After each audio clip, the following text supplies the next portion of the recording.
اللهم صل على محمد وعلى آل محمد كما صليت على إبراهيم وعلى آل إبراهيم إنك حميد مجيد. اللهم بارك على محمد وعلى آل محمد كما باركت على إبراهيم وعلى آل إبراهيم إنك حميد مجيد. সোহেলপুর union ওলামা ছাত্র কল্যাণ সংসদ বিবারিয়ার উদ্যোগে আয়োজিত 23তম ইসলামী মহাসম্মেলনের মোহতারাম সভাপতি, দেশের অন্যতম মুরব্বী, জামিয়া ইউনুসিয়া বিবারিয়ার স্বনামধন্য শিক্ষা সচিব ও শাইখুল হাদিস হযরতুল আল্লাম মুফতি শামসুল হক কাসেমি সাহেব, আমার আগে আলোচনা করেছেন বাংলাদেশের অত্যন্ত বুজুর্গ একজন আলেম হযরত মাওলানা মুফতি মিজানুর রহমান সাঈদ সাহেব, অন্যান্য আলোচক বৃন্দ, ওলামা ছাত্র কল্যাণ সংসদের নেতৃবৃন্দ, ছাত্র ভাইয়েরা, যুবক ভাইয়েরা, দিন প্রিয়, ইসলাম প্রিয় তাওহীদি জনতা, আল্লাহ তাবারক ওয়া তাআলার বড় দয়া, বড় করুণা যে এবারের মাহফিল খোলা ময়দানে হচ্ছে। সকলে বলি আলহামদুলিল্লাহ। গতবারও আমি এই মাহফিল আলোচনা করেছিলাম বৃষ্টির মধ্যে মসজিদের ভেতরে। এবার আল্লাহ তাবারক ওয়া তাআলা উন্মুক্ত ময়দানে আলোচনা করার এবং আলোচনা শোনার সুযোগ দিয়েছেন। তবে আমার মনে হয় এই ওলামা ছাত্র কল্যাণ যে সংগঠনটি খুব বেশি একটা কার্যকর না, কেননা এই সোহেলপুর ইউনিয়নে এই পরিমাণ ছাত্র ওলামায়ে কেরাম আছেন, এমন একটা মাঠ ছাত্র আর আলেমদের দ্বারাই পরিপূর্ণ হয়ে যাওয়ার দরকার ছিল। ব্যক্তিগতভাবে দুর্বল কোনো কিছুই আমার পছন্দ না, আমার ব্যক্তিগত ত্রুটি এটা। সংগঠন করব তো সংগঠন করার মতো করব, সময় কেন নষ্ট করব। সোহেলপুর বিবারিয়ার একটা ঐতিহ্যবাহী এলাকা। এই সংগঠনের নেতৃবৃন্দ যারা আছেন তাদের কাছে আমার অনুরোধ থাকবে, আমার মনে হচ্ছে যে গতানুগতিক সংগঠন এটা, বৎসরে একটা মাহফিল করে আর ওনারা মনে করে যে ওনাদের দায়িত্ব শেষ। মাহফিল করবার জন্য তো ওলামাদের সংগঠন দরকার নাই, সাধারণ যুবকরাই পারে। ওলামাদের যে সংগঠন, যে সংগঠনের উদ্যোগে মাহফিল হবে, সে সংগঠনের সব কিছুতে ইতিদাল থাকবে, ইনসাফ থাকবে, সব কিছুতে নতুনত্ব থাকবে। নতুনত্ব মানে গতানুগতিক সিস্টেমের বিপরীত সুন্নাহ কেন্দ্রিক, সুন্নাহ ভিত্তিক কাজ, এটাই নতুনত্ব। সুন্নাহ ছেড়ে দিয়ে নতুনত্ব কিছু নয়। প্রোগ্রামের ধরন সব কিছু ভিন্ন রকম হওয়া লাগবে। আমি জানি এটা ওনারা জানে না এমন না, তবে এই সংগঠন করে ওনারা মনে হয় কোনো ফায়দা দেখতেছেন না। ফায়দা এই জন্যেই দেখতেছেন না যেহেতু সংগঠন তেমন কোনো কার্যকর কর্মসূচি নিতে পারতেছে না। কোনো সংগঠনের প্রোগ্রামে বসলে আমি বরাবরের মতোই, আমি নগণ্য, আমি ছোট্ট, কিন্তু একটা কথা আমি প্রায় বলি, আমার ছাত্ররা জানে আমি কোনো কিতাবও নিজের স্বার্থ ছাড়া পড়াই না। লালবাগ জামিয়ায় যতদিন শিক্ষকতা করেছি, কোনো কিতাব আমার তাকসিমে আসলে আমি দেখছি এটা পড়াইলে আমার ফায়দা হবে কিনা, ছাত্রের ফায়দা একটু পড়ে। কোনো মাহফিলে আমি স্বার্থ ছাড়া বয়ান করি না। আমি দেখি এখানে বয়ান করলে আমার ফায়দা, আর্থিক ফায়দার চিন্তা নয়, আমার ব্যক্তিগত কি ফায়দা হবে, যাদের বয়ান করতেছি ওদের কি ফায়দা হবে, কি বয়ান আমি করব। গতানুগতিক মাহফিলে ডিমান্ড বাড়ানো, মাহফিলের পর মাহফিল করতে থাকা, আল্লাহর পর ভরসা করে বলি, এটা মোটেও উদ্দেশ্য নয়। এখন একটা মাহফিলে যদি আসি এবং সেটা সোহেলপুরের ইউনিয়নের ওলামা এবং তোলাবাদের মাহফিল হয়, আর সেখানে ওলামা তোলাবারা থাকবে না, বলবে হুজুর আকর্ষণীয় বক্তা আনতে পারি নাই। হ্যাঁ, এটা একটা কারণ হতে পারে, কিন্তু এই কারণ হবে সাধারণ মাহফিলের জন্য। সংগঠনের মাহফিলে কোনো আকর্ষণ থাকবে না, বক্তার নামই থাকবে না। সংগঠনের কার্যক্রমের সঙ্গে জড়িত এবং এই সংগঠন দ্বারা যারা উপকৃত হবে তারা আসবে, এখানে জমায়েত হবে। এটা একটা বার্ষিক সম্মেলন হিসেবে, যদিও দেওয়া আছে মহাসম্মেলন। আমি কেন বয়ান করব, কি বিষয়ে বয়ান করব? আমি মনে করি এইগুলোর পিছনে আমার যেমনিভাবে স্বার্থ থাকা দরকার, তেমনিভাবে যারা আয়োজন করবেন তাদেরও একটা উদ্দেশ্য থাকা দরকার। মাশাআল্লাহ, শ্রোতারা এই গরম উপেক্ষা করে কষ্ট করে এসছেন, বক্তারাও দূর দূর থেকে এসছেন, খরচও হচ্ছে, প্যান্ডেল হচ্ছে, সবই হচ্ছে, কিন্তু মাহফিল হচ্ছে একটা সাধারণ মাহফিলের মতো। আজকে মাহফিলে যদি 500 তালিবুল ইলম থাকতো, তাহলে সোহেলপুর ইউনিয়ন ওলামা তোলাবা সংগঠনের এই নামের সঙ্গে মাহফিলটা মানানসই হইতো। আমি একেবারে ক্লিয়ার বলি এই কথা, এই ধরনের সংগঠন কেন্দ্রিক এই ধরনের প্রোগ্রামে উপস্থিত হয়ে বক্তৃতা করার কোনো আগ্রহ নাই। আমরা কত কঠিন একটা অবস্থায় আছি, এমন একটা কঠিন অবস্থায় আছে, আমি জানি না আলেম ওলামা বা তোলাবার এটা বুঝতেছে কিনা। প্রসিদ্ধ এক ঘটনা, আল্লামা মুফতি আমিন রহিমাল্লাহ বারবার বলেছেন, কয়েকজন অন্ধ মিলে হাতি দেখতে গেছে, ওদেরও হাতি দেখতে মন চায়। বিবারিয়াতে আছে কিনা জানি না, ঢাকার শহরে মাঝে মধ্যে দেখা যায় কয়েকজন অন্ধ মিলে সুরে সুর মিলাইয়া গাইতেছে আর ভিক্ষা চাইতেছে। ওদের একবার হাতি দেখার স্বাদ জাগছে। ওরা হাতি দেখবে কেমনে, ওদের তো চোখে আলো নাই। হ্যাঁ, ওদেরও দেখার একটা পদ্ধতি আছে, হাত দিয়ে আন্দাজ করে। ওদের আন্দাজ বড় কঠিন। এই বিবারিয়ারই তো মুরাদনগরে কুমিল্লা, বিবারিয়া না, কুমিল্লা মুরাদনগরে এক হাফেজ সাহেব আছেন, কেউ কেউ হয়তো চিনতে পারেন। এক যুগ পরে ওনার সঙ্গে আমার দেখা, ওলামা একরাম বসে আছেন, দূর থেকে খুঁজতেছেন, সাখাওয়াত ভাই কোথায়, সাখাওয়াত ভাই কোথায়। আমি বলি সবাই চুপ থাকেন, দেখি উনি আমারে কেমনে খুঁজা বের করে। মুসাফা করতে করতে আমার পর্যন্ত আসছে, আইসা ধরে বলে এই যে আপনারা পাইছি।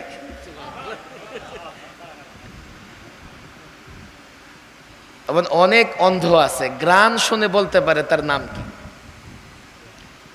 অনেকে ভয়েস শুনে, কথাবার্তা শুনে বলতে পারে যে ব্যক্তিটা কে। মাদারিসে কওমিয়ার আরেকটা স্বতন্ত্র বৈশিষ্ট্য, অন্ধকেও এই কওমি মাদ্রাসাগুলো হাফেজে কোরআন বানাইতে পারে। আমি গেছি ময়মনসিংহের মাহফিলে, বাংলাদেশে নাকি এনজিও গুলোর একটা সংগঠন আছে, সবাই মিলেঝিলে করছে। সেখানে বিশেষ অতিথি ওই এনজিও গুলোর যে সংগঠন, সেই সংগঠনের প্রধান ব্যক্তি, সভাপতি বা চেয়ারম্যান। বরাবরই বিবারিয়ার মানুষ জানে এনজিওদের কার্যক্রম বাংলাদেশে ম্যাক্সিমাম এনজিওদের কার্যক্রম ইসলাম, মুসলমান এবং দেশের বিরুদ্ধে। এবং বিবারিয়ার জনগণই সবার আগে এনজিও বিরুদ্ধে আন্দোলন করেছে। আমরা একটা সময় বুঝেছি, ওলামা একরাম বুঝেছে, কিন্তু আমাদের দেশের রাজনৈতিক নেতারা বুঝে নাই। এখন ওনারা মাঝে মধ্যে এনজিও ষড়যন্ত্র চক্রান্তের বিরুদ্ধে কথা বলে। 30 বছর আগে আলেমরা কথা বলেছে, 30 বছর পরে তারা বুঝতে পেরেছে। আমরা যখন ইহুদিদের বিরুদ্ধে কথা বলি, মসজিদ আকসা রক্ষা করবার কথা বলি, এটা আমাদের অপরাধ ছিল। এখন আপনারা বিবারিয়ার জনগণ খেয়াল করেছেন কিনা, সরকারি দলের ছাত্র সংগঠন ফিলিস্তিনিদের পক্ষে মিছিল করেছে, কথা ঠিক না বেঠিক? কত সময় লাগে ওনাদের বুঝতে। আমরা কাশ্মীর নিয়ে কথা বলি, উইগর নিয়ে কথা বলি, অনেকের পছন্দ হয় না। একটা সময় পছন্দ হবে, তখন আলেমদের পায়ে গিয়ে ধরবে যে আপনারাই ঠিক ছিলেন, আপনারাই ঠিক বলেছেন। আমার সঙ্গে পরিচয় হবার পরে সে বলল, হুজুর আমার একটা এনজিও আছে, আমি শিক্ষা নিয়ে কাজ করি। আমি বললাম কি কাজ করেন? হুজুর শুধু বাংলাদেশে নয়, আমরা একটা শিক্ষা সিলেবাস বা পাঠদান পদ্ধতি নিয়ে আমরা একটা ধারণা দেই, শিক্ষকদেরকে দেই, ছাত্রদেরকে দেই। এটা এখন প্রায় অর্ধ পৃথিবীতে সমাদৃত হয়েছে। আমি এই রাষ্ট্রে গিয়েছি, ওই রাষ্ট্রে গিয়েছি। আপনিও তো প্রতিষ্ঠানের সঙ্গে জড়িত আছেন। বাংলাদেশে আপনি চাইলে আমাদের এই থিওরিটা কোনো মাদ্রাসায় প্রয়োগ করে দেখতে পারেন, যথেষ্ট এটা উপকারী হবে। আমি বললাম আপনি যেই থিওরি দিবেন, এই থিওরি থেকে মাদ্রাসাগুলো কম পক্ষে 100 বছর অগ্রসর। আপনার থিওরি মডিফাই হতে হতে হতে হতে মডিফাই, রেকটিফাই, পরিশোধিত হতে হতে হতে হতে 100 বছরে যেখানে গিয়ে পৌঁছবে, মাদারেসে কওমিয়া এখন সেই জায়গায় আছে। আপনার থিওরি আমরা কিভাবে নিব? বলে কি আপনি বলেন কি? এতটা অগ্রসর আপনারা কিভাবে হলেন? আমি বললাম ছোট্ট একটা এক্সাম্পল নেন। কি? এই যে আমরা 2 বছর 2.5 বছরে 30 পারা কোরআনে কারীম মুখস্থ করাই দিই ছাত্রদেরকে। অনেক ছাত্র 6 মাসেও মুখস্থ করে ফেলেছে। এমন 600 পৃষ্ঠার একটা ভিনদেশি কোন পুস্তক আপনার থিওরিতে, আপনার পাঠদান পদ্ধতি ফলো করে স্কুল কলেজের ছাত্ররা কতদিনে শোনাতে পারবে? আমি বললাম আমি একটু কাটছাট করে দেই, 600 পৃষ্ঠার না, 300 পৃষ্ঠার নির্ভুল শোনাতে পারবে ভিনদেশি কোনো ভাষা, সেটা হোক ইংরেজি, হোক তামিল, হোক চায়না, হোক কোরিয়ান। আমি যখন গাবতলির দিকে যাই, তখন একটা কোরিয়ান ভাষা শিক্ষা ইনস্টিটিউট আমার সামনে পড়ে। অবাক হবেন আপনারা, 100 কোটি ব্যয়ে গভর্নমেন্ট সেই কোরিয়ান ভাষা শিক্ষা ইনস্টিটিউট চালায়। কোরিয়ায় ভাষায় কথা বলে লোক খুঁজে পাওয়া যায় না। মাদারেসে কওমিয়ার বিরুদ্ধে গভর্নমেন্টের 1 পয়সার বরাদ্দ নাই, অথচ এখানে কোরআনের ভাষায় কথা বলতে পারে হাজারো ছাত্র আছে। এই তো এখন ওয়ার্ল্ড কাপ চলতেছে, ক্রিকেট ওয়ার্ল্ড কাপ। আমি চিটং প্রোগ্রামে গেছি, মাহফিলে যুবকরা নাই। ঘটনা কি? হুজুর আজকে আমরা বিজি আছি। এই যে 25 বছর 20 বছর ধরে খেলতেছে, অন্তত 2 বার তো চ্যাম্পিয়ন হয়েছে, হয় নাই? একবারও না। কোথায়? রানার আপ তো হয়েছে, সেকেন্ড পজিশন তো ছিল নাই। 3 নম্বরে তো এগুলোর কুরবানিতে সাইজ করে দিলেই হইতো। এই কুরবানিতে 1000 কোটি টাকা ব্যয় করে দেশের পতাকা উঁচু করতে পারো না, 1 পয়সা যেখানে খরচ নাই, সেখানে মক্তব হেফজখানা থেকে আমার ছাত্ররা গিয়া মধ্যপ্রাচ্য, গোটা আরবকে পরাজিত করে বাংলাদেশের পতাকা উত্তোলন করে। তোমরা তাদেরকে পছন্দ করো না। 2, আমি তাকে বলেছি 2 নাম্বার এক্সাম্পল নেন। আমি নুরানি মক্তবে 3 বছরে যা পড়াই, আপনার পাঠদান পদ্ধতিতে 10 বছরে পড়াতে পারবেন? হুজুর আমি তো জানি না আপনারা নুরানি মক্তবে কি পড়ান।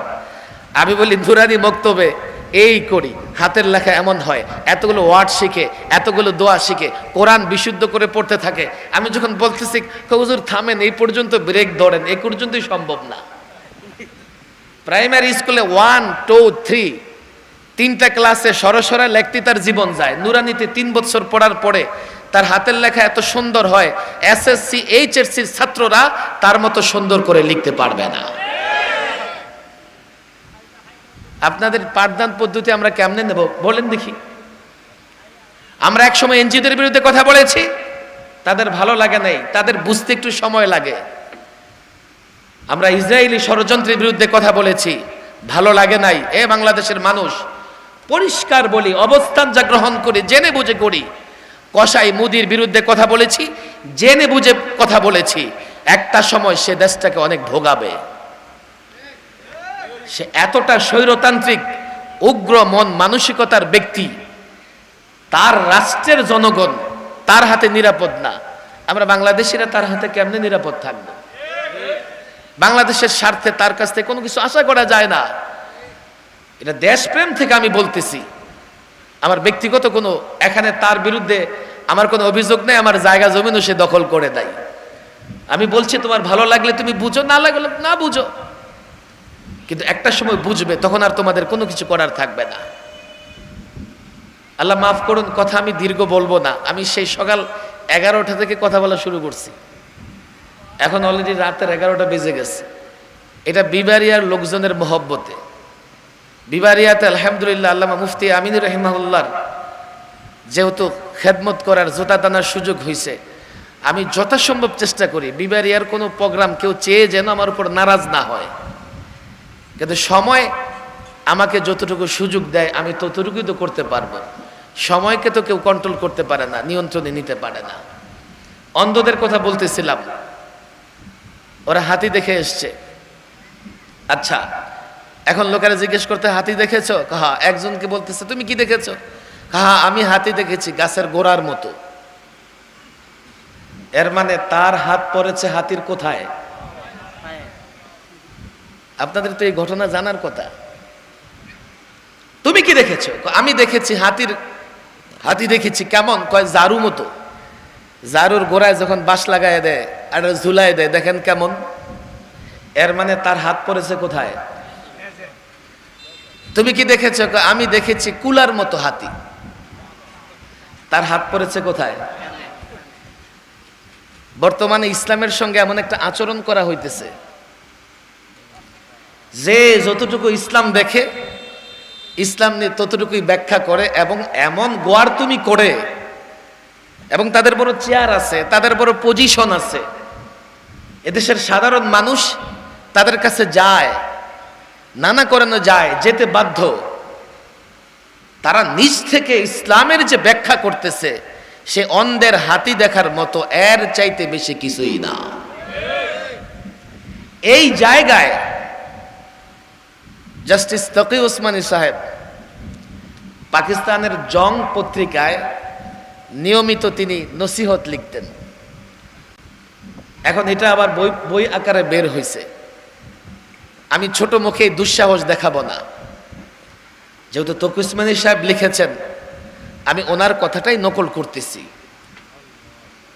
এইভাবে ইসলামটাকে একটা সংকীর্ণ জায়গায় নিয়ে যাওয়া হচ্ছে, সংকীর্ণ জায়গায়,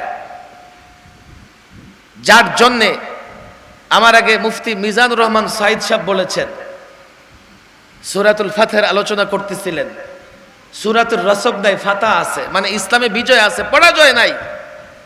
মুমিনের জীবনে কোনো পরাজয় নাই। মুমিনের দেহের প্রতিটা টুকরা যদি রাস্তায় পড়ে থাকে, তারপরেও সে বিজয়ী। মুমিনের জীবনে কোনো পরাজয় নাই। ইসলাম পরাজিতের ধর্ম নয়, ইসলাম বিজয়ী ধর্ম, ইসলাম বিজয়ের ধর্ম। আমরা কোথায় বিজয়ী? দেখেন, 1.5 কোটি ইহুদির বিরুদ্ধে 200 কোটি মুসলমান লড়াই করতে পারে না। আরে মুসলমান ওই যে কোকা কোলার মতো রঙের পানি ছাড়তে পারে না, কোকা কোলার মতো রঙের পানি তো ছাড়তে পারে না। আপনাদের কষ্ট হচ্ছে না তো? একটু লম্বা হলে কষ্ট হবে? আধা ঘন্টা 1 ঘন্টা হয়ে গেলে এখন একটা ক্রিকেট খেলা চলতেছে, আমি মাঝখানে বলতেছিলাম এটা নিয়ে।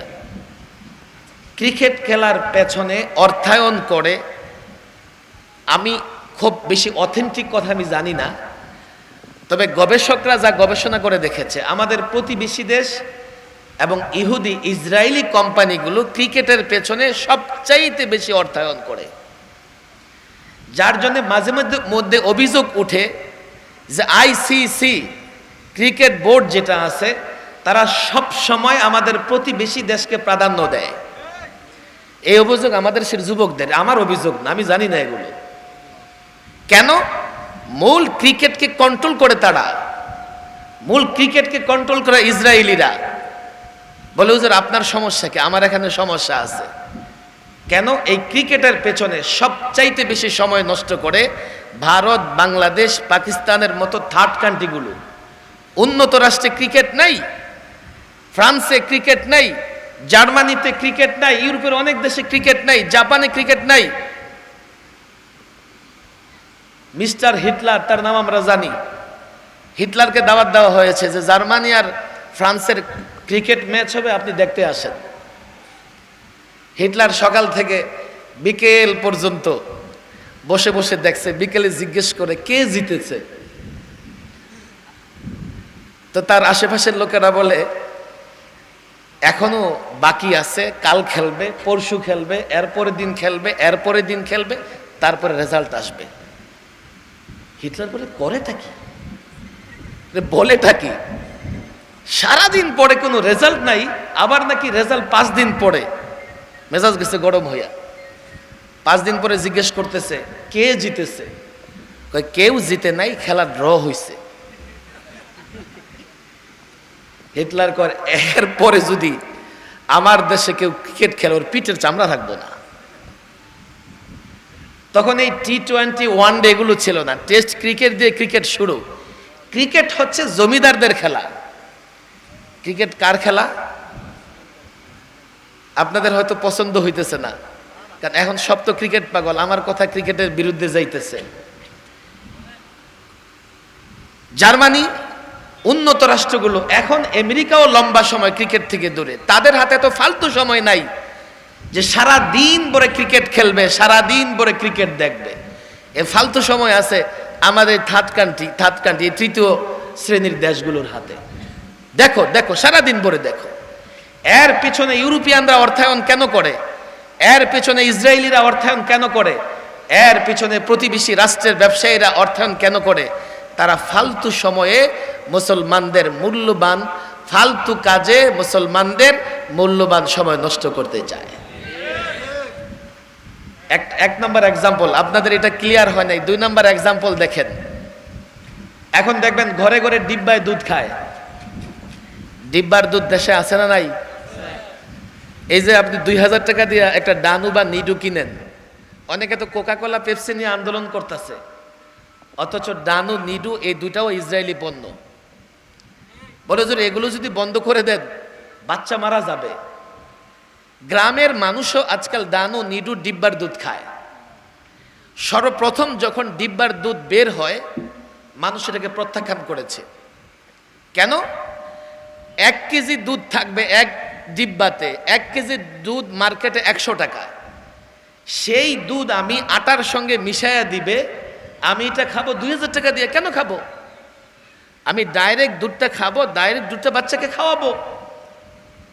ওই ইহুদি ব্রেনে এর পেছনে 1000 কোটি টাকার বিনিয়োগ করেছে। আমি প্রায় বলি, দেখেন না ফেয়ার অ্যান্ড লাভলির অ্যাড রাস্তায় থাকে কি থাকে না? 6 সপ্তাহে সুন্দর হন, ফর্সা হন। আর আমার সমাজের যুবকরা সুন্দর হওয়ার জন্যে ঘন্টার পর ঘন্টা ফেয়ার অ্যান্ড লাভলি মাখতে থাকে। একজন দাঁড়াইতে পারবেন যে ফেয়ার অ্যান্ড লাভলি মাখা চেহারা সুন্দর হইছে? কার হইছে? দুবাই থেকে হইছে। আটা মাইকে বয়ে থাকবেন, আরো সুন্দর লাগবে। এই বিজ্ঞাপন দিয়া লোকদেরকে আকৃষ্ট করে তারা পণ্য বিক্রি করে। এই ডিব্বার দুধের পিছনে এমন অ্যাড দিল, এখন জাতি ভুলেই গেছে যে ডিব্বার দুধের চাইতে গরুর দুধ ভালো, গরুর দুধের চাইতে মায়ের দুধ ভালো। ভুলেই গেছে।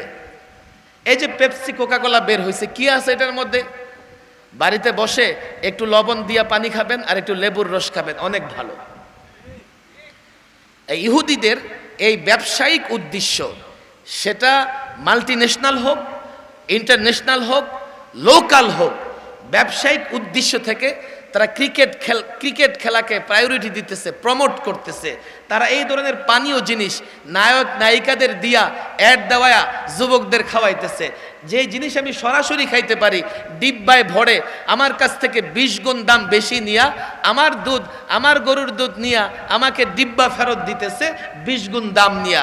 এই যে ইহুদিদের ব্যবসায়িক পলিসি, এগুলোর পেছনে ষড়যন্ত্র আছে, ব্যবসায়িক উদ্দেশ্য আছে, কিন্তু মুসলমানদের বুঝার ক্ষমতা নাই। মুসলমানদের বুঝার ক্ষমতা নাই। ইহুদিদের প্রসঙ্গে তো আলোচনা চলেই আসছে, আমি এদিকে আজকে আলোচনা করব না।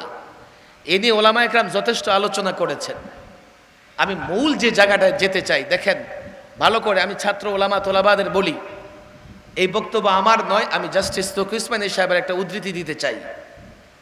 ইসলামটাকে যে আমরা একটা সংকীর্ণ জায়গায় নিয়ে যাচ্ছি, ফলে 1.5 কোটি ইহুদিদের বিরুদ্ধে 200 কোটি মুসলমানদের লড়াই করার ক্ষমতা নাই। আপনি বলবেন হুজুর জানেন ইহুদিদের হাতে অ্যাটম পাওয়ার আছে, তারা অত্যাধুনিক অস্ত্রে শস্ত্রে সজ্জিত, এমনকি তাদের যে আকাশ রক্ষা ব্যবস্থা, এটা গোটা দুনিয়ায় কারো কাছে নাই। আমি বলি এখন আর চাপা মারার জায়গা নাই। হামাস সাইকেল চালায়া যখন প্যারাশুট দিয়া ওদের আকাশ সীমা লঙ্ঘন করে ওদের ভেতরে গিয়ে হামলা করে, তখন তাদের আকাশ সুরক্ষা ব্যবস্থা কোথায় ছিল? অ্যাটম আছে, হ্যাঁ আছে, কিন্তু মুসলমান কখনো অস্ত্রের বলে লড়াই করে না, সংখ্যার বলে লড়াই করে না। এটাই ভুলে গেছে মুসলমানরা। এই শিক্ষাই মুসলমানদের ভেতরে নাই। জিহাদের প্রেরণা তো নাই, জিহাদের সংজ্ঞাও বুঝে না। আজকাল সাধারণ মুসলমানরাই জেহাদের নাম শুনলে বলে এটা জঙ্গি টঙ্গি উগ্রবাদী কিনা। কেন? মিডিয়া 24 ঘন্টা ওই জেহাদি ধরা পড়ছে, ইসলামী জেহাদি ধরা পড়ছে, মুসলিম জেহাদি ধরা পড়ছে, মুসলিম উগ্রবাদী ধরা পড়ছে, এগুলো প্রচার করতে থাকে। এগুলো ইহুদিদের মিডিয়া। আমার কথা বুঝবার চেষ্টা করেন। জেহাদ শব্দের অর্থ যুদ্ধ। যুদ্ধ কোনো মন্দ জিনিস নয়। কেন? যদি যুদ্ধ মন্দ জিনিস হয়, তাহলে পৃথিবীর সব রাষ্ট্র যুদ্ধের জন্য প্রস্তুতি গ্রহণ করে না করে না? সেনাবাহিনী লালন পালন করে না করে না? অস্ত্র কিনে না কিনে না? তাহলে জেহাদ বন্ধ, মানে যুদ্ধ বন্ধ জিনিস কেমনে হইল? হুজুর আপনারা তো যুদ্ধ বলেন না, জেহাদ বলেন। যদি জেহাদ মানে যুদ্ধ হয়, তো আপনারা যুদ্ধ বলেন, তাইলে তো আপনাদের সঙ্গে কোনো ঝামেলা নাই। আমি কই না, ঝামেলা শেষ হবে না। তবে আমরা জেহাদ কেন বলি এটাও তোমাদের বুঝতে হবে। তোমাদের যুদ্ধ আর ইসলামিক পরিভাষা জেহাদ, এই দুইটা কোনোদিন এক নয়। যেমন তোমাদের সুদভিত্তিক অর্থ ব্যবস্থা আর ইসলামী ইকতিসাদ কোনোদিন এক নয়। তোমাদের জুলুমের বিচার ব্যবস্থা, ইসলামের ইনসাফ ভিত্তিক বিচার ব্যবস্থা কোনোদিন এক নয়। তোমাদের গাঞ্জা খাওয়া চরিত্র আর ইসলামের আখলাক কোনোদিন এক নয়। ইসলামের সব বেস্ট, সব সুন্দর, সব সৌন্দর্যের, সব ন্যায়ের, সব ইনসাফের তোমরা যুদ্ধ করো। এই পৃথিবীতে ইহুদি, বেঈমান, কাফের, নাসারা তাদের অনেক যুদ্ধ দেখেছে, পৌত্তলিকদের অনেক যুদ্ধ পৃথিবী দেখেছে। আমেরিকান দ্বিতীয় বিশ্বযুদ্ধে আমেরিকানদের যুদ্ধ পৃথিবী দেখেছে। হিরোশিমা নাগাসাকিতে 2টা অ্যাটম বোমা ফেলেছে আমেরিকা। এখনো হিরোশিমা নাগাসাকিতে বাচ্চা জন্ম নিলে বিকলাঙ্গ হয়। তোমাদের যুদ্ধ পৃথিবীতে মানুষ দেখেছে। ইউক্রেন রাশিয়ার যুদ্ধ মানুষ এখন দেখতেছে। আজকে 20 বছর আফগানে তোমরা যুদ্ধ করেছো, তোমাদের যুদ্ধ মানুষ দেখেছে। তোমরা নিরীহ গাজ্জাবাসী, রাফাবাসী, এই রাফাতে সর্বশেষ মসজিদকে শহীদ করে দেওয়া হয়েছে, সেখানে আর আজানের আওয়াজ ভেসে আছে না। তোমরা 6 মাসে 50,000 শিশু হত্যা করেছো, নারী হত্যা করেছো, সাধারণ মানুষের ঘর বাড়ি ভাঙচুর করেছো। ইসলামের জিহাদ জানো? জিহাদের ময়দানেও ময়দানেও ইসলাম নারীর উপর আক্রমণ করে না, শিশুর উপর আক্রমণ করে না, কারো বাড়িঘর ভাঙচুর করে না, কারো উপর জুলুম করে না। ইসলাম জেহাদের ময়দানেও ধর্ষণ করার অনুমতি দেয় না। ইসলাম সুন্দর, তার জেহাদের নীতি সুন্দর। ইসলাম সুন্দর, তার যুদ্ধের নীতি সুন্দর। ইসলাম সুন্দর, সবগুলো সুন্দর। তোমরা নোংরা, তোমাদের যুদ্ধের নীতি নোংরা। তোমরা নোংরা, তোমাদের যুদ্ধের সংক্রান্ত সব কিছু নোংরা। রব্বে কাবার কসম, যেহেতু জেহাদ আর তোমাদের প্রচলিত যুদ্ধ এক নয়, তোমাদের যুদ্ধের কথা আমরা বলতে পারি না। জেহাদ পবিত্র, সন্ত্রাসের বিরুদ্ধে অধিকার রক্ষার জন্য যে লড়াই, তাকে জেহাদ। জেহাদ আর যুদ্ধ কোনদিন এক নয়, তোমাদের যুদ্ধ নোংরা। ইসলামের প্রত্যেকটা বিষয়ের এমন এক ইনসাফপূর্ণ নীতিমালা আছে যা কোনোদিন তোমরা সেই নীতিমালা দিতে পারবে না। কথা দীর্ঘ হয়ে যাচ্ছে। আজকে 1.5 কোটি ইহুদিদের বিরুদ্ধে 200 কোটি মুসলমান লড়াই কেন করতে পারতেছে না? আসলে কতটা মুসলমান সেটা দেখতে হবে। আজকে মুসলমান হয়ে গেছে অন্ধের হাতি দেখার মতো। যেই মুসলমান যতটুকু দেখে বাস এতটুকু ইসলাম মনে করে, এর বাইরেও যে ইসলাম আছে তার খবর নাই। বলবেন হুজুর এ দায় কার? আমি ছোট মুখে এই কথা বলবো না, দায় কার। তকি উসমানী সাহেব লিখেছেন দ্য জং পত্রিকায়, জাতীয় পত্রিকায়, যে এই দায় 3 শ্রেণীর মানুষের, 3 দলের। এক, ইহুদি নাসারা, ওই জালেম গোষ্ঠী। তারা ইসলাম সম্পর্কে নানা প্রপাগান্ডা, ইসলাম সম্পর্কে নানা ভুল মেসেজ দিয়ে এই সাধারণ মানুষের ভেতরে একটা ভুল বুঝাবুঝির জায়গা তৈরি করেছে। দুই নম্বর দায় হচ্ছে সেকুলারিজমের,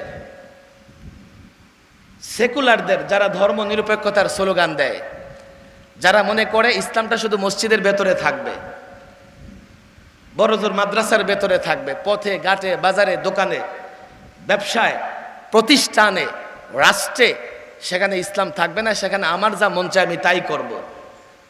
তাদের এই কথার কারণে তাদের সংগঠন থেকে শুরু করে সাধারণ শিক্ষায় শিক্ষিত অনেক মানুষ ইসলাম সম্পর্কে ভুল বুঝাবুঝিতে আছে, গলতফাহমিতে আছে। 3 নম্বর দায় আমার, আমি 3 নম্বর দলের অন্তর্ভুক্ত। কেন? আমি ইসলামের কিছু বিষয় খুব মানি, কিন্তু এর বাইরেও যে ইসলাম আছে সেটা আমি জাতিকে বলি না, সেটা আমি জাতিকে বলি না। তো জাতি মনে করে সাকত সাহেবের মতো এত বড় মৌলবী সাহেব, উনি যতটুকু মানে এতটুকু মানলেই চলবে। মৌলবী সাহেব মানেন, নিজে তো মানেন পুরাটা, কিন্তু জাতির সামনে কখনোই পুরাটা দিন, পুরাটা ইসলাম তিনি ব্যাখ্যা করেন না। ফলে জাতির মধ্যে একটা ভুল বুঝাবুঝি তৈরি হয়। সেটা কি? জাতি মনে করে এতটুকু ইসলাম। আল্লাহর কসম, আংশিক ইসলাম দিয়ে আমরা কোনোদিন সম্মান এবং ইজ্জতের জিন্দেগি অতিবাহিত করতে পারবো না। আমি এই কথাগুলো ইদানিং বেশি বেশি বলি। একটা এক্সাম্পল প্রায় দেই। রাস্তায় চলতে গিয়ে লোক অ্যাক্সিডেন্ট করেছে, অ্যাক্সিডেন্ট করে সাধারণত বাস, মোটর সাইকেল এগুলো অ্যাক্সিডেন্ট করলে পুরো দেহেই তো আঘাত লাগে, পায়ে আঘাত, হাতে আঘাত, পেটে আঘাত। চাইছি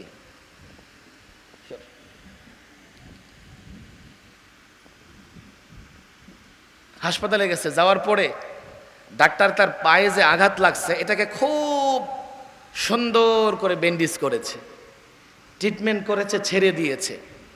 পেটে আঘাত, মাথায় আঘাত, হাতে আঘাত, সেদিকে ডাক্তার খেয়াল করে নাই লোকটা কি সুস্থ না অসুস্থ। ইসলামের একটা বিষয় খুব মানলেন, হ্যাঁ আপনি উপকৃত হবেন বটে, কিন্তু পরিপূর্ণ উপকৃত হতে পারবেন না। হযরত এখানে আছেন, আমি এই প্রোগ্রামটা আমি এত ব্যস্ততার মধ্যে কবুল করেছি। আমি মনে করেছি আজকে তোলাবাদের আলেমদের একটা বড় অংশ এখানে থাকবে, এই দায় আয়োজকদের নিতে হবে। সামনে প্রোগ্রাম করার আগে 10 বার কনফার্ম করতে হবে যে আপনারা কি কাজ করেন এলাকাতে। কেন? আমাদের ছাত্ররা এই দিনকে বহন করবে, তো আমাদের ছাত্ররা দিনের দায়ী হবে, তারা দিনের মুআল্লিম হবে। তারা আমার সাধারণ মুসলমান, কেউ ব্যবসা করবে, কেউ ইঞ্জিনিয়ার হবে, কেউ ডাক্তার হবে। আমার ডাক্তার দরকার আছে, আমার ইঞ্জিনিয়ার দরকার আছে, কিন্তু ওনার যখন ইসলাম দরকার হবে তো আমার ছাত্র, আমার একজন আলেম, আমার একজন শিক্ষকের সঙ্গে যোগাযোগ করবে। সে যদি তাকে পরিপূর্ণ ইসলাম দিতে না পারে তো তাকে সে ট্রিটমেন্ট করতে পারলো না, তার এই ট্রিটমেন্টে সে সুস্থ হবে না, অর্থাৎ সে ইসলাম দিয়ে পরিপূর্ণ উপকৃত হতে পারবে না। 24 ঘন্টার ইসলামে আপনি 1.5 ঘন্টার ইসলাম বলে দিলেন, তো বাকি 22.5 ঘন্টা সে কেমনে চলবে এটা তাকে কে বলবে? মসজিদে 1.5 ঘন্টার জন্য আসে, 1 ঘন্টার জন্য আসে, মসজিদ থেকে বের হয়ে দোকানে যায়, দোকান কি করে চলবে? মসজিদ থেকে বের হয়ে রাজনৈতিক অফিসে যায়, রাজনীতি কি করে করবে? সরকারি অফিসে যায়, দফতর কি করে চালাবে? দরকার আছে না নাই?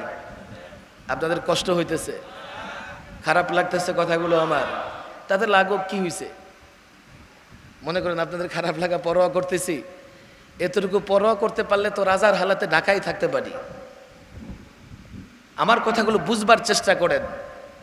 আমি মনে করি বিবারিয়াতে যে পরিমাণে ওলামায়ে কেরাম, মাদ্রাসার ছাত্র, তারা যদি মুআল্লিম এবং দায়ী হয়ে যায়, গোটা বাংলাদেশে দ্বীনের তালিম, দ্বীনের দাওয়াতের জন্য যথেষ্ট হয়ে যাবে। বিবারের মাটিতে এই পর্যন্ত বুজুর্গ ওলামায়ে কেরাম আছেন, জামিয়া ইউনুসিয়ার শিক্ষা সচিব আছেন। হযরতকে আমি সবচেয়ে বেশি সম্মান করি কেন? আল্লামা মুফতি আমিন রহিমাউল্লাহ হযরতকে সম্মান করতেন, সরাইলে গিয়ে খুঁজতেন, বাসায় যেতেন যে শামসুল হক সাহেব কোথায় আছে। যোগ্য আলেম আছে বিবারিয়াতে, প্রতিষ্ঠান আছে, সাধারণ মানুষ বিবারিয়ার আলেমদের সাপোর্ট করে। এই বিবারিয়া থেকে যদি দায়ী তৈরি না হয়, এই বিবারিয়া থেকে যদি মুআল্লিম তৈরি না হয়, আলেমরা আল্লাহর কাছে জবাব দিতে পারবে না। এই বিবারিয়ার মানুষ আলেমদেরকে মহব্বত করে। এখন আপনি ট্রিটমেন্ট করবেন, জাতির পূর্ণাঙ্গ ট্রিটমেন্ট করতে হবে। এখন পূর্ণাঙ্গ ট্রিটমেন্ট করতে হলে পূর্ণাঙ্গ ট্রিটমেন্ট জানতে হবে। পূর্ণাঙ্গ ইসলামের একটা সাজাড়া, একটা চার্ট এ জাতির সামনে তুলে ধরতে হবে। আমি এই কথাগুলো প্রায় বলি, শুধু বলি না, আমি সবকের মতো করে বলি। আমার মনে হয় যে আমার দায়বদ্ধতার জায়গা থেকে আমি আল্লামা মুফতি আমিন রহিমাহুল্লাহকে অন্তত একটা আয়াতের উপরে বয়ান করতে শুনেছি, বিবারিও করেছে। এবং এই আয়াত পরে হুজুর বলতেন আমার ঈমান আছে কিনা আমার নিজেরই সন্দেহ হয়। অথচ অনেকে কিন্তু সে আয়াতের খবর নাই, পাক্কা মুমিন হয়ে গেছে, আয়াতের খবরই নাই। জাতির সামনে যদি ইসলাম তুলে ধরতে পারি, আমার বিশ্বাস এই জাতি ইসলাম গ্রহণ করতে বাধ্য। আপনাদের কষ্ট হইতেছে না? ছোট্ট একটা এক্সাম্পল দিব নাকি? বাবরি মসজিদ শহীদ করা হয়েছে, ইতিহাস জানেন তো আপনারা। 3 জন ব্যক্তির ঘটনা আসছে সামনে, যারা সরাসরি বাবরি মসজিদ শহীদের কাজে অংশগ্রহণ করছে, শহীদ করার কাজে অংশগ্রহণ করছে। কেন? তারা পরবর্তীতে মুসলমান হয়েছেন এবং তারা মিডিয়াতে সাক্ষাৎকার দিয়েছেন। এর মধ্য থেকে একজন বলবীর সিং, পরবর্তীতে তার নাম সম্ভবত আমর বা আমের, বাংলাদেশেও সফর করেছে। তাদের ইসলাম গ্রহণ করার ইতিহাস এতটাই বিস্ময়কর, এই 3 জনের ইসলাম গ্রহণের ইতিহাস বর্ণনা করলে ঘন্টা পার হয়ে যাবে। আমি উলামাদের কাছে বলবো এগুলো সংগ্রহ করে। ভারতের একজন সংগ্রামী আলেম সালমান মনসুর পুরী, উনি তাদের ইতিহাস লিখেছেন। আমি তাদের ইসলাম গ্রহণ করার ইতিহাসের দিকে যাব না। বলবীর সিং ইসলাম গ্রহণ করার পরে তাকে যখন মিডিয়া সাংবাদিক জিজ্ঞেস করলো যে আপনি কেন গেছেন বাবরি মসজিদ ভাঙতে, সে বলতেছে যে আমি জানতাম না বাবরি মসজিদ কি জিনিস। আমাদেরকে বলা হয়েছে দেখো এই তোমাদের রামের মন্দিরের উপরে এখানে একটা স্থাপনা তৈরি করা হয়েছে, এটা ভেঙে ফেলতে হবে। তা আমরা মনে করেছি হায় হায় হায়, আমাদের ভগবানের ঘরের উপরে কেউ স্থাপনা তৈরি করেছে, এটা রাখা যাবে না, এটা ভেঙে ফেলতে হবে। আমরা এটা ভেঙে ফেলতে সেখানে গেছি, ভেঙে ফেলেছি। তো ইসলাম গ্রহণ করার ইতিহাস তো পড়ে, আপনি ভেঙে ফেললেন কেন? বলে যে আমি জানতাম না। খেয়াল করেন, শুধু বলবীর সিং এতটুকু বলে নাই, সে বলছে হ্যাঁ যদি মুসলমানরা আমাকে আগে থেকে এটা বলতো যে মসজিদ এ জিনিস, আমি কেন, আমাদের কেউ মসজিদ ভাঙতে যাইতো না। আমি এখন অনুতপ্ত, আমি ওয়াদা করেছি একটা মসজিদ ভেঙেছি, আমি হিন্দুস্তানে কমপক্ষে 100 মসজিদ আবাদ করব ইনশাআল্লাহ।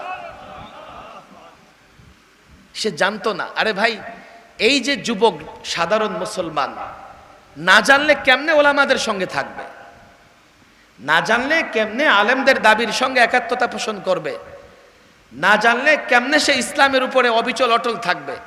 সে তো মনে করে নামাজ পড়েছি আমার দায়িত্ব শেষ, আমি ব্যবসা আমার মন মতো করব। সে যদি জানে ব্যবসা করতে চাও ইসলাম মেনে ব্যবসা করো, আল্লাহর কসম দুনিয়াতেও লাভবান হবে, পরকালেও লাভবান হবে। রাজনীতি করতে চাও ইসলাম মেনে রাজনীতি করো, দুনিয়াতেও নেতৃত্ব দেবে, পরকালেও নেতৃত্ব দেবে। নানান সংগঠনের লোকজন এখানে আছে, রাজত্ব করো। হ্যাঁ, আমরা দেখতেছি তোমরা রাজত্ব করো, অদল বদল করে রাজত্ব করো। কয়দিন রাজত্ব করো, কতটা ইজ্জতের সঙ্গে রাজত্ব করো। বাংলাদেশের মতো এই ছোটোখাটো রাষ্ট্রের যারা রাজত্ব করে চেয়ারে আরাম করে বসতে পারে না, সকালে একদিকে ফিরে সেজদা করে, বিকেলে একদিকে ফিরে সেজদা করে, অমুকের পায়ে পড়ে থাকে, অমুকের কাছে গিয়ে বসে থাকে, ইজ্জতের সঙ্গে রাজত্ব করতে পারে না। 56,000 বর্গমাইলের রাজত্ব করবে, তাও ইজ্জতের সঙ্গে করতে পারো না। তুমি দেখো না, তোমার হাতে অ্যান্ড্রয়েড ফোন আছে, মিস্টার গুগলকে এখন জিজ্ঞেস করো, এ মিস্টার গুগল, আমি কি মুসলমান, আমি কি এতটাই হীন, আমি কি এতটাই দরিদ্র, আমি কেন আরেকজনের কাছে দাসখত দিয়ে আমার কেন রাজত্ব করতে হবে? মিস্টার গুগলকে জিজ্ঞেস করো, তুমি আমাকে বলো মুসলমানদের ইতিহাস, মুসলমানদের রাজত্বের ইতিহাস, মুসলমানদের বাদশাহের ইতিহাস। মিস্টার গুগল দেরি করবে না, সঙ্গে সঙ্গে মিস্টার গুগল তোমাকে মধ্যপ্রাচ্যে নিয়ে যাবে না, ইউরোপে নিয়ে যাবে, স্পেনে নিয়ে যাবে, আন্দালুসে নিয়ে যাবে, যেখানে মুসলিম শাসকরা স্পেন গোটা ইউরোপ কম পক্ষে 782 বছর শাসন করেছে। তুমি রাজত্ব করো, ইসলাম যদি গ্রহণ করো সম্মানের সাথে রাজত্ব করতে পারবে, রাজত্বের পরিধিও বাড়বে। ইসলাম যদি গ্রহণ করে রাজত্ব করো, বাদশাহী করো, আরশে আজিমের ছায়ায় থাকবে, জান্নাতে যাবে। ইসলাম যদি গ্রহণ না করো, ইসলাম যদি পরিপূর্ণ গ্রহণ না করো, এই রাজত্ব দিয়া দুনিয়াতেও তো হুজুর ওরা কেমনে ভালো আছে, ওরা তো ইসলাম মানে না। আরে দেখো, দুনিয়ার যে আসবাবের কারণে মুসলমানদের বিজয় নয়। যদি মনে করো আসবাবের কারণে বিজয়ী হবে, তো ওরা তো বিজয়ী হবেই, ওদের কাছে আসবাব বেশি। তুমি মুসলমান, তোমার তো ঈমান বেশি থাকতে হবে, তুমি লড়াইয়ে জিতবে। তুমি যদি মনে করো অস্ত্রের মাধ্যমে লড়াইয়ে জিতবে, তুমি জিততে পারবে না, তোমার কাছে অস্ত্র নাই। আর অস্ত্রের মাধ্যমে জেতা যায় না, জিততে পারবাও না, তাদের কাছে অস্ত্র বেশি। তোমার যে সম্পদ ছিল, তোমার যে আসবাব ছিল, সেটা ঈমান, সেটা তুমি হারিয়ে ফেলেছো। আমি তো সাধারণ যুবকদের বলি, তোমরা রাজত্ব করো। ওলামা একরাম রাজত্ব, চেয়ার, এমপি, মেম্বার, চেয়ারম্যান, এগুলোর ওলামা একরাম এগুলোর প্রত্যাশা রাখে না। একজন আলেমকে আল্লাহ তাবারক ওয়া তাআলা জনগণের সামনে অঘোষিত মুকুট পরিয়ে রেখেছেন, রাজত্ব করেছেন। হ্যাঁ, প্রয়োজনে ওলামা একরাম রাজনীতি করবে, প্রয়োজনে ওলামা একরাম দেশের পক্ষে লড়বে। তোমরা তো করতে চাও, করো না। যদি করতে চাও ইসলাম মেনে করো, ইসলাম ধরে করো। আল্লাহর কসম করে বলি, তোমরা করবে, তোমাদের সঙ্গে আমরা থাকবো। আর ইসলাম যদি না ধরো, দেশটাও হেফাজত করতে পারবে না।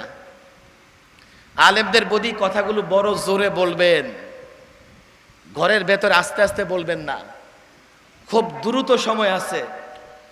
সাদ্দাম ইরাকে খানকা ধ্বংস, মাদ্রাসা ধ্বংস। ফাঁসির আগে সাদ্দাম ওয়াজ করতেছে, জাহিদু হক্ক জিহাদি, ও মুসলমান জিহাদ করো, একের ভালোভাবে জিহাদ করো। মৃত্যুর আগে সাদ্দাম বুঝেছে কাফের বেঈমানের বিরুদ্ধে লড়াই জিততে হলে জিহাদি ফর্মুলা, ইসলামের ফর্মুলা ছাড়া আমি জিততে পারবো না। কোনোদিন তারা মুসলমানদের খাঁটি বন্ধু হবে না, কোনোদিন মুসলমানদের তারা কোনোভাবেই উন্নতি অগ্রগতি অর্জন করতে দেবে না। পারলে মুসলমানদেরকে গোলামির জিঞ্জিরে আবদ্ধ করে রাখবে। ইসলামটা যদি পূর্ণ, আমি অনুরোধ করি এই সংগঠনের কাছে, আপনারা জাতির সামনে নিজের আগে পূর্ণাঙ্গ দিনের তালিম নেন। পূর্ণাঙ্গ দিন কি জিনিস? আমি যদি ফোকাহায়ে কেরামের ভাষায় বলি, ফতোয়ার কিতাবগুলো তালাশ করলে দেখা যায় ফোকাহায়ে কেরাম লিখেছেন উমুরে দিন বা দিনের সমস্ত বিষয়গুলো 5 প্রকার। কয় প্রকার? হাত তোলেন দেখি, সব হাত তোলেন। আপনাদের কষ্ট হইতেছে? শেষ করে দেব, 10 মিনিট, বেশি সময় নেব না। কয় প্রকার? আরো জোরে বলে, হুজুর না, মুরব্বীদের হাতুরের দরকার নেই। কয় প্রকার? আরো জোরে বলেন, কয় প্রকার? আমি এগুলো বলবো না, এটা ওলামাদের দায়িত্বে দিয়ে যাব। 1, বলেন এক। দিনের বিষয়াদি আলেমরা বুঝবে, উমুরে দিন, দিনের বিষয়গুলোকে ফোকাহায়ে কেরাম কয় ভাগে ভাগ করেছেন?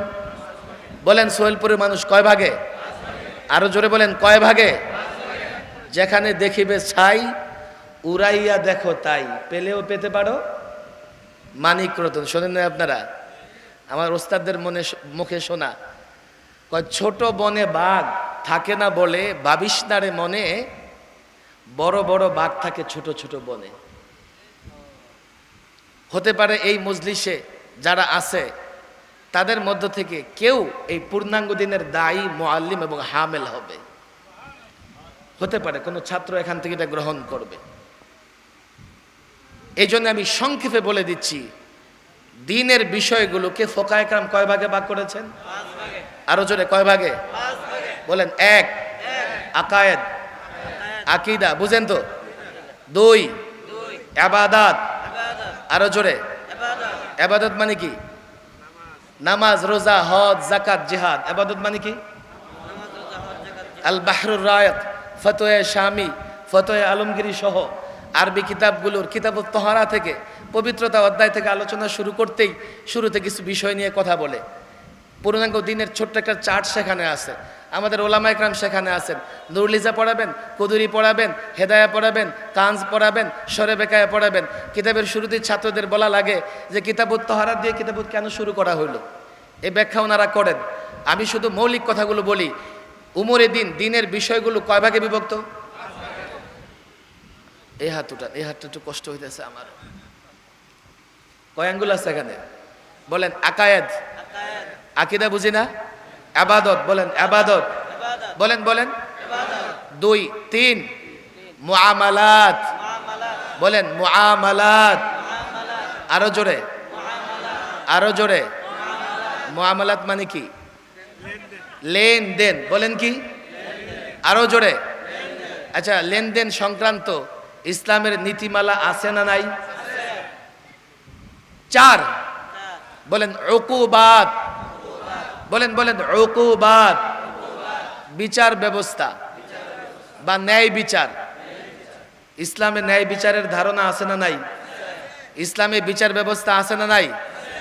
পাঁচ, আখলাক। আখলাক মানে কি? চরিত্র। আখলাক মানে কি? চরিত্র কয় প্রকার? দুই প্রকার, আখলাকে হাসানা বা আখলাকে হামিদা, আখলাকে সাইয়্যিআ বা আখলাকে রাজিলা। সৎ চরিত্র, অসৎ চরিত্র। চরিত্র কয় প্রকার? পুরাটা মিলে একটা মুআশারাত শব্দ আছে মুআমালাতের সঙ্গে। তবে ফোকাহায়ে কেরাম এই মুআশারাতকে আখলাকের অন্তর্ভুক্ত করে আলোচনা করেছেন। তবে আমাদের বাংলাদেশের ওলামায়ে কেরাম, বিশেষ করে আল্লামা শামসুল হক ফরিদপুর রহিমাহুল্লাহ, ওনার কিতাবে আল্লামা মুফতি আমিন রহিমাহুল্লাহকে দেখতাম যে উনি 6 ভাগে ভাগ করতেন। কিন্তু এই যুগে রেফারেন্স মজবুত না হলে মানুষ মনে করবে যে এটা দুর্বল কথা। আমি একটু গোড়ার দিকে রেফারেন্স দেওয়ার জন্য 5 ভাগে ভাগ করি। এই হচ্ছে পূর্ণাঙ্গ দিন, যা আমার 24 ঘন্টায় কাজে লাগবে। এখানে প্রত্যেকটা সুন্দর, শান্তির, ন্যায়ের, ইনসাফের। কোথাও আপনি আমল করে দুনিয়াতেও ঠকবেন না, আখেরাতেও ঠকবেন না। বলবেন হুজুর আপনি তো বলবেনই, আপনারা তো ধর্মান্ধ। আমাদের ধর্মান্ধ বলে এমন কেউ আছে না নাই? আবার কত সুন্দর শব্দ, ব্যাকডেটেড, পশ্চাৎপদ। আমরা নাকি জাতির পশ্চাৎপদ, পিছনের দিকে নিয়ে যাই। আর ওরা জাতিরে কোথায় নিয়ে যায়? ওরা জাতিরে ট্রান্সজেন্ডারের দিকে নিয়ে যায়। ওরা জাতিরে কোথায় নিয়ে যায় দেখেন? ট্রান্সজেন্ডার বানাইতে চায়। মনে করলেই নাকি নারী পুরুষ, পুরুষ নারী হয়ে যায়। কত বড় গাদা, জাতিরে গাদা মনে করে। আরে নারী পুরুষ মনের সাথে কি সম্পর্ক? জন্মসূত্রে যে নারী সে নারী, জন্মসূত্রে যে পুরুষ সে পুরুষ। হালকা সার্জারি করলেই নারী পুরুষ কেমনে হয়ে যায়? বলে যে হুজুর এটা দিয়ে আমরা হিজলাতের কথা বলছি। ও তোমরা হিজলা বুঝো না, তোমরা খুনসা বুঝো না। আমাদের মাদ্রাসায় যারা হেদায়া জাহালেন পড়ে এমন একটা ছাত্রের কাছে যাও, তোমাদেরকে খুনসার মাসালা বুঝাই দিবে। কথা ঠিক না বেঠিক? আর তোমরা ডক্টররা পেরেশান হয়ে গেছো, খুনসা বিষয় কি করে সমাধান দেবে? বুঝো না যে এটাও বুঝো না। লজ্জা পাও আলেমদের কাছে আসতে? এই লজ্জা শয়তান তোমাদেরকে দিচ্ছে। অনেক স্কুল কলেজের ছেলে এখানে আছে, আমাকে বলো, আমার যখন আমার অসুখ হলে আমি ডাক্তারের কাছে যাই, লজ্জা পাই না। আমি বাড়ি ঘর নির্মাণ করব, ইঞ্জিনিয়ারের কাছে যাই, আমার লজ্জা পাই না। কেন পাবো? আমি আমার ভাই। কিন্তু ডাক্তার, ইঞ্জিনিয়ার, ওনার লজ্জা লাগে আমার কাছ থেকে ইসলাম নিতে। অথচ অন্ধের হাতি দেখার মতো উনি ইসলাম বুঝতে থাকে। কথা ঠিক না বেটি? তোমরা ট্রান্সজেন্ডার বিশ্বাস করে, বানর থেকে তৈরি বিশ্বাস করে তোমরা জাতির পিছনের দিকে নিতেছো। তোমরাই পশ্চাৎগামী, তোমরাই ব্যাকডেটেড, তোমরাই অন্ধ। ওলামা ইকরাম অন্ধ নয়, সেটা ভিন্ন কথা। তবে আমাদেরকে ওরা বলবে, কেন বলবে জানেন? এই যে আমি কথাগুলো বললাম, আপনারা তো বুঝেছেন, ওরা বুঝবে না। এই জন্য আমি ছাত্রদের বলি, দেখো বাংলাদেশের দাওয়াতের 3টা ক্ষেত্র, ময়দান 3টা। আলহামদুলিল্লাহ আমি 3 ময়দানেই তো বয়ান করি। 1 নম্বরে যে ওয়াজ মাহফিলে মানুষকে ইসলাম বোঝানো। এখানে যারা ওয়াজ শুনতে আসে ওদের মন মেজাজ আগে থেকে তৈরি থাকে, ওনারা আলেমদের আগে থেকে ভালোবাসেন। আলেমরা যা বলে আলেমদের হাতে হা মিলান, আলেমদের নাতে ওনারা না মিলায়। কিন্তু আমি যদি কোনো স্কুল কলেজে দিন সম্পর্কে লেকচার দেই, তাদের ভিতরে অনেক প্রশ্ন আসবে। ইসলাম যুক্তির ধর্ম নয়, তবে তারা আমার কথার পেছনে যুক্তি তালাশ করবে। যদি যুক্তি দিতে পারি তারা সেটা বিশ্বাস করবে, যুক্তি না দিতে পারলে বিশ্বাস করবে না। এটা হচ্ছে দাওয়াতের 2য় ক্ষেত্র, 2য় ময়দান। দাওয়াতের 3য় ময়দান হচ্ছে নাস্তিকদের সঙ্গে বিতর্ক। হয়তোবা নাস্তিকরা কখনো ইসলাম গ্রহণ করবে না, তবে বিতর্ক করে তাদের মুখোশ উন্মোচন করতে পারলে তারা সাধারণ যুবকদের ঈমান নষ্ট করতে পারবে না। ওরা যেভাবে টেলিভিশনে বসে বসে আমারে মাঝে মধ্যে জিজ্ঞেস করে, হুজুর আপনি যান কেন? আমি বললাম আমারে ডাকে কোথায়, এখন তো ডাকেই না। তো মাঝে মধ্যে ওরা বিপদে পড়লে ডাকে এই জন্যে যে আমারে একটু হেনস্থা করা যায় কিনা। 7 জন বসায় আর আমারে মাঝখানে বসায়, মনে করে 7 জনে মিলে প্রশ্ন করবেন, এ মৌলভী সাহেব আজকে ঠগাইয়া দিবেন। আল্লাহ পাকের দেখেন, আল্লাহ পাকের কি নির্দেশ, ওরা 7 জনের চেহারা কালো হয়ে যায়। আলেমকে আল্লাহ তাবারক ওয়া তাআলা ইজ্জতের সঙ্গে বের করে নিয়ে আসে। 3 ময়দানে কাজ করার চ্যালেঞ্জ নিতে হবে ওলামা তোলামা এ তোলাবাই সংগঠনে, তাহলে এই সংগঠনের দরকার নাই। সাধারণ মানুষকে ইসলাম বুঝাবে, এটা সহজ। এখানে শুধু কোরআন সুন্নাহ, নকলি দলিল, বাস নুসুসাত বয়ান করলে তারা বুঝে যাবে। চাই আপনি উল্টাপাল্টা বলেন আর যাই বলেন, সাধারণ মানুষ সেটা বুঝে নেবে, আপনার উপরে বিশ্বাস রাখে তারা। 2, জেনারেল শিক্ষায় শিক্ষিত, তাদের ভেতরে দ্বীনি কাজ করতে হলে আপনাকে অতিরিক্ত একটু যোগ্যতা অর্জন করতে হবে। ইসলামের হুকুম আহকামের পেছনে হিকমা এবং আসরার আছে, জরুরি না, তবে আছে। আমাদের আকাবের আসলাফগণ, আমি তো বলি এক হুজ্জাতুল্লাহ বালেগা মোতালা করলে গোটা নাস্তিক দুনিয়ার বিরুদ্ধে লড়াই করা যাবে। আমাদের আলেম ছাত্ররা যদি প্রস্তুতি নেয়, তাদের যে কোনো অবান্তর প্রশ্নের যৌক্তিক জবাব দিতে পারবে। নাস্তিকরা তাদের সঙ্গে বিতর্ক হবে, সেক্ষেত্রে অনেক ক্ষেত্রে সায়েন্সকেও টানা যেতে পারে। সায়েন্স কেননা বিজ্ঞান গবেষণা করতে করতে অনেক কিছুতে তারা ইসলামের সঙ্গে একমত পোষণ করেছেন, অনেক কিছুতে। এবং আলহামদুলিল্লাহ আজকাল মুসলিম বিজ্ঞানীরা ইসলামের নানা বিষয়ের উপরে, আমি প্রায় বলি, এক ডক্টর মাহমুদ চুগতাই সুন্নত এবং সায়েন্সের উপরে 11 ঘন্টার কিতাব লিখে ফেলেছেন। সুন্নত সায়েন্সের উপরে এই কিতাব মোতালা করলেও সায়েন্স দিয়ে, স্কুল কলেজের কেউ যদি সায়েন্স দিয়ে মোকাবেলা করতে চায় তার সঙ্গে মোকাবেলা করা যাবে। আমাদের আকাবেররা এমন ছিলেন। 3 ময়দানে মোকাবেলা করার জন্য এই চ্যালেঞ্জ গ্রহণ করতে হবে, নিজেকে পূর্ণ তালিম, দ্বীনের পূর্ণ তালিমে নিজেকে প্রস্তুত করতে হবে এবং এই ক্ষেত্রগুলো চিহ্নিত করে কোন ক্ষেত্রে কিভাবে আমি দাওয়াতের কাজ করব সেইভাবে নিজেকে সাজাইতে হবে। পুরো বৎসর যে কাজ করবেন, বৎসর শেষে মাহফিলে সেটা একটা সম্মেলন হবে। কাদের সম্মেলন হবে? আপনাদের লোকজন যাদেরকে দাওয়াত দিয়েছেন, যারা আপনাদের পক্ষ থেকে দাওয়াতি কাজ করে, সেখানে আবার আগামী 1 বৎসরের কর্মসূচি কর্মপন্থা ঠিক করা হবে। এই যদি করতে পারেন সামাজিক শক্তি বাড়বে, যুবকরা সঙ্গ দেবে, ব্যবসায়ীরা সঙ্গ দেবে। আর নয় খবরদার, সর্বশেষ কথা আমি বলি, বড় বিপদ দেখা যাচ্ছে। জানেন আপনারা খ্রিস্টান পাদ্রীরা কোথায় বসবাস করে? খ্রিস্টান পাদ্রীরা পৃথিবীর সবচাইতে ছোট্ট একটা রাষ্ট্রে বসবাস করে। কোথায়? Vatican city. নাম কি? ভ্যাটিকান। একদম শোনেন না আপনারা আগে? খ্রিস্টান পাদ্রীরা ইতালির মধ্যে, এখন এটা স্বাধীন রাষ্ট্র, এটার নাম হচ্ছে ভ্যাটিকান সিটি। তো এই পাদ্রীরা, সেখানে কোনো নারী নাই।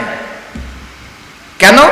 ওই খ্রিস্টান মনে করে, বিশেষ করে ক্যাথলিকরা মনে করে, তুমি যদি আমার ধর্ম যাজিকি হবা তো নারীর কাছে কেন যাবা? যার জন্য কিছুদিন পর পর সেখানের গোপন তথ্য ফাঁস হয়। ভ্যাটিকান সিটি হলো সমকামিতার স্বর্গরাজ্য। স্বর্গরাজ্য সেখানে। ভ্যাটিকান সিটিতে কেন খ্রিস্টান পাদ্রীরা বসবাস করে? আমাদের আলেম ওলামারা তো সাধারণ পাবলিকের মধ্যে বসবাস করে। আজ থেকে 200 বছর আগে এই যে আজকে ধর্ম নিরপেক্ষতার স্লোগান দেয়, রাষ্ট্র রাষ্ট্রের জায়গায়, গির্জা গির্জার জায়গায়, এই স্লোগান দিয়ে গির্জাকে রাষ্ট্র থেকে পৃথক করে দেয়। পরে গির্জাওয়ালারা আন্দোলন করে, আমরা যখন আন্দোলন করি খেলাফত চাই, এই চাই, যখন গির্জাওয়ালারা আন্দোলন শুরু করেছে তো ওদেরকে ধরে সমাজ থেকে বের করে ভ্যাটিকান সিটিতে পাঠিয়ে দিছে। আমার ভয় হয় আমরা যদি জাতিকে ইসলাম বুঝাইতে না পারি, এই জাতি বলবে হুজুর সমস্যা আপনি কি বলেন, হারাম হালাল এগুলো কি বলেন, এগুলো এখন চলে, আপনি সমাজ থেকে চলে যান, আমরা ভালো থাকবো। এখন বলবে হুজুর খ্রিস্টান পাদ্রীদেরকে পাঠিয়ে দিছে, আমাদেরকে পাঠিয়ে দিব, দুইটাই অন্যায়। এই জায়গায় পার্থক্য ইসলাম আর খ্রিস্টান ধর্মের মধ্যে। পার্থক্যটা কি? খ্রিস্টান পাদ্রীরা মেয়াদ উত্তীর্ণ ঔষধ দিয়া জাতির চিকিৎসা করার চেষ্টা করেছে। 200 বছর আগে তারা তাদের বিকৃত ধর্মগ্রন্থ দিয়ে জাতির হেদায়েতের চেষ্টা করেছে, অথচ সেই গ্রন্থের মেয়াদ শেষ হয়ে গেছে আজ থেকে 1500 বছর আগে। কথা ঠিক না বেঠিক? আপনার ঘরে নাপা থাকলে 1 সপ্তাহের মেয়াদ উত্তীর্ণ হলেই তো আপনি খাবেন না, রিয়াকশন উল্টা করতে পারে। 1500 বছর পুরনো ধর্ম, ইসলাম এক জিনিস নয়। খ্রিস্টান পাদ্রীরা তারা তাদের ধর্মগ্রন্থ দিয়ে, তারা তাদের আদর্শ দিয়ে সমাজের প্রত্যেকটা সমস্যার সমাধান দিতে পারে নাই।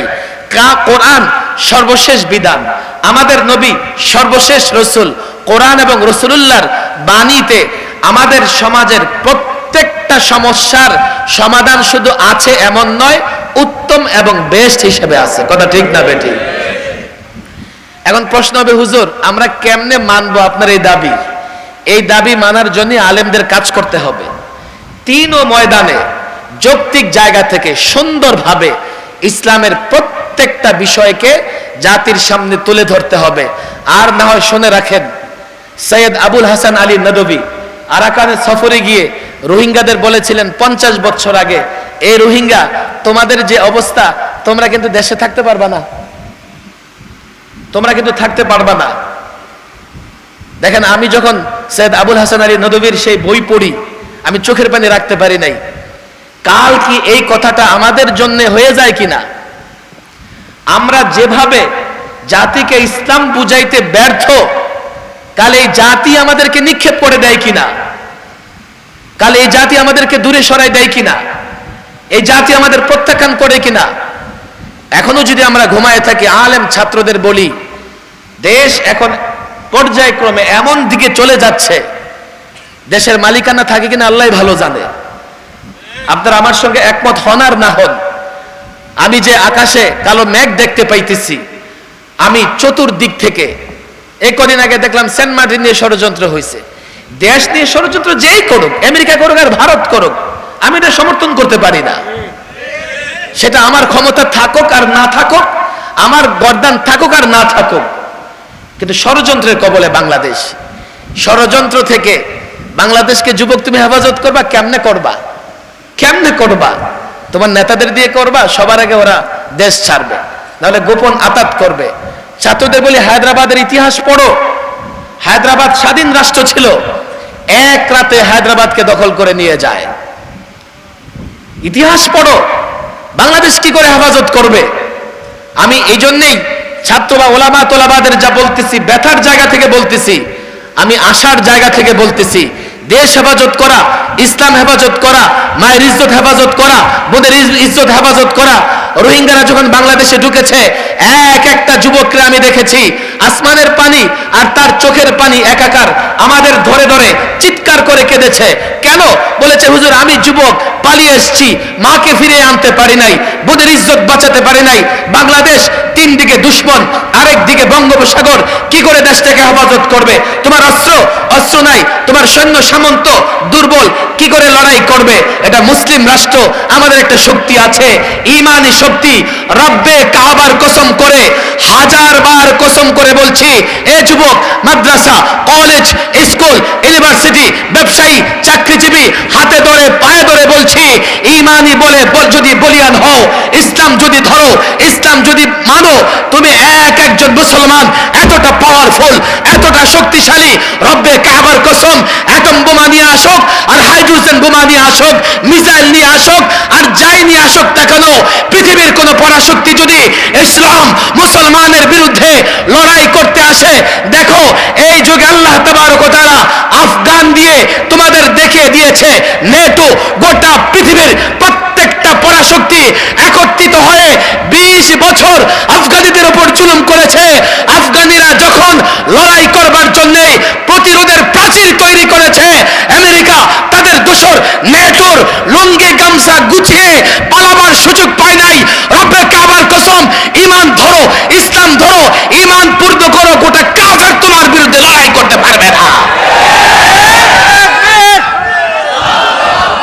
দিন ইসলাম, দিন ইসলাম, ইসলামের শত্রুরা নারায়ে তাকবীর। ইসলাম ধরো, ইসলাম মানো। দেখো, কোন সাধারণ কোন দলের প্রতি আমার ব্যক্তিগত কোনো আক্রোশ নাই, কিন্তু আমি যে কাউকে দেখবো আগুনে জাপ দিতেছে, আমার দুশ্মন হলো তাই টাইনা ধরবো। এবারে কোথায় যাস, সামনে আগুন তো।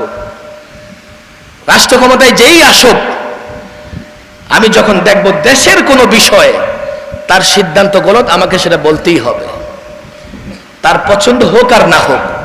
আমি যে কোনো শক্তিকে দেখব, সংগঠনকে দেখব, তার কোনো সিদ্ধান্ত ইসলামের বিরুদ্ধে যাচ্ছে, আমি তাকে বুঝাবো, নসিহা করব। এটা আমার দায়িত্ব, এটা আমার কর্তব্য। আলেম ওলামাদের কাছে, সোহেলপুরের আলেম ওলামা, আমি জানি অনেক ছাত্র, অনেক আলেম ওলামা আছে, এমন একটা ব্যবস্থা গ্রহণ করবেন, পুরো বছর এক একটা যুবকের হাতে পায়ে ধরে তাকে ইসলামের বিষয়গুলো বুঝান। সামাজিক শক্তি বাড়বে, সমাজেও ইজ্জতের সঙ্গে থাকবো, মরে গেলেও ইজ্জতের সঙ্গে থাকবো। আল্লাহ তাবারক ওয়া তাআলা এই সংগঠনকে যেন এই কাজগুলো করার তৌফিক দান করেন। ওলামায়ে কেরামের ইজ্জত আল্লাহ যাতে বাড়িয়ে দেন, সাধারণ মুসলমান যেন ওলামাদের সঙ্গে সম্পর্ক রাখে, সেই ব্যবস্থা যেন করে দেন। হুজুর আছেন, হুজুর দোয়া করবেন ইনশাআল্লাহ। এরপরে আপনারা এখান থেকে বিদায় নিন।